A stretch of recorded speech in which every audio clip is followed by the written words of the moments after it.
অনেক সময় বাড়ির ফ্রিজে 5-6 দিন ধরে মাছ পড়ে থাকে, যেটা কোনো রকম রেসিপি করে খেলেই টেস্ট লাগে না।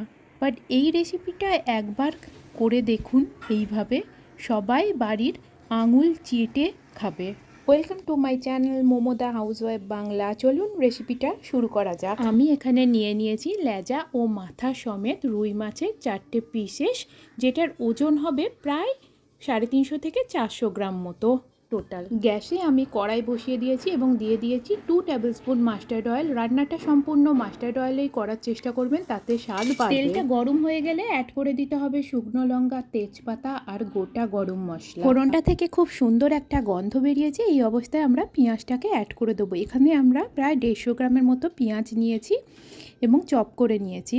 প্লিজ ভিডিওটা প্রথম থেকে শেষ অবধি দেখবেন, অনেক ছোট ছোট টিপস অ্যান্ড ট্রিক্স আছে, ফলো করবেন। পেঁয়াজটাতে হালকা ব্রাউনিশ কালার এসছে। এই অবস্থায় আমি অ্যাড করে দিলাম আদা, রসুন আর কাঁচা লঙ্কার একটা পেস্ট 2 টেবিল স্পুন অ্যাড করলাম। আর অ্যাড করে দিচ্ছি কিছু গুঁড়ো মশলা, 1 টেবিল স্পুন জিরে গুঁড়ো, 1 tablespoon Kashmiri red chilli powder আর স্বাদ অনুসারে নুন এবং হলুদ গুঁড়ো। আমি এখানে কিন্তু খুব সামান্য উপকরণ এবং ঘরে থাকা উপকরণ দিয়ে এই রান্নাটা করে দেখাচ্ছি, যেটা গরমেরও খুব উপকারী এবং ভীষণই টেস্টি। যেহেতু আমি গুঁড়ো মশলা ইউজ করেছি, এর সঙ্গে সঙ্গে একটু জল অ্যাড করে দিই। খুব ভালো করে মশলাটা কষতে থাকতে হবে যতক্ষণ না তেলটা রিডিউস হতে থাকে। দেখুন কি সুন্দরভাবে তেলটা রিডিউস হয়ে গেছে। এই অবস্থায় আমি একটা মিডিয়াম সাইজ টমেটো পেস্ট করে নিয়ে অ্যাড করে দিচ্ছি। টমেটোর পেস্টটা অ্যাড করার পরে আবারও খুব ভালোভাবে কষে নিতে হবে যতক্ষণ না মশলাটা থেকে তেল ছেড়ে দিচ্ছে। দেখুন কি সুন্দর কালারটাও এসছে। আমি এই মশলা কষার প্রসেসটা পুরো কিন্তু ঢাকা চাপা দিয়ে রান্না করেছি। দেখেছেন কালারটা কি অপূর্ব এসেছে। এই অবস্থায় গ্রেভি অনুযায়ী জল অ্যাড করে দিলাম।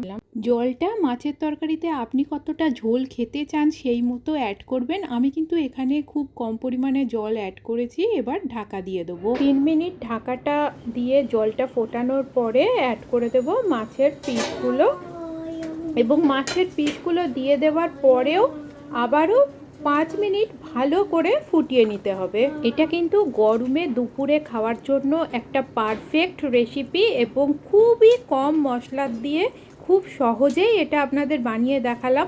একবার অ্যাটলিস্ট এটা বানিয়ে দেখবেন, সবাই কিন্তু ভীষণ প্রশংসা করবে আপনার। মাছটাকে এবার 5 থেকে 7 মিনিট মিডিয়াম টু হাই ফ্লেমে ফুটিয়ে নিতে হবে। এদিকে আমি একটা গরম মশলার পাউডার ঘরে বানিয়ে নিচ্ছি, যেখানে আছে তেজপাতা, লবঙ্গ, এলাচ, দারচিনি, ওটা গরম মশলা এবং তেজপাতাটা একটা শুকনো খোলায় ভেজে নিয়ে আমি মিক্সিং জারে দিয়ে দিয়েছি। একটা ফাইন পাউডার করে নিয়ে কাঁচের একটি শিশিতে রেখেছি। এদিকে আমার মাছের ঝোলটাও 5 মিনিট হয়ে গেছে। ঢাকা খুলে অ্যাড করে দিলাম 1 টেবিল স্পুন চিনি। এতে কালার এবং স্বাদ দুটোই পারফেক্ট হবে। চিনিটা অ্যাড করে দেওয়ার পরে অ্যাড করে দিচ্ছি আমার ঘরে বানানো সেই গরম মশলা পাউডার 1 টেবিল স্পুন এখানে অ্যাড করলাম। এটা যেহেতু একদম ফ্রেশ গরম মশলা গুঁড়ো, এই জন্য ফ্লেভারটা ভীষণ সুন্দর আসে। 3 মিনিট ফুটে ওঠার পরে আমি অ্যাড করে দিলাম ধনে পাতা উইথ স্টিম গার্নিশিংয়ের জন্য। এর ফ্লেভার যদি আপনি পছন্দ করেন অবশ্যই করে অ্যাড করবেন, না হলে করবেন না। দেখুন রান্নাটা কি সুন্দর কালারফুল হয়েছে এবং খেতেও অত্যন্ত সুস্বাদু হয়েছে। আপনারা অবশ্যই করে ঘরে এটা ট্রাই করবেন। আর আপনারা এতক্ষণ দেখছিলেন মোমোদা হাউসওয়াইফ বাংলা কুকিং চ্যানেল। আমার ভিডিওটা যদি ভালো লাগে প্লিজ একটা লাইক, শেয়ার, সাবস্ক্রাইব করে দেবেন।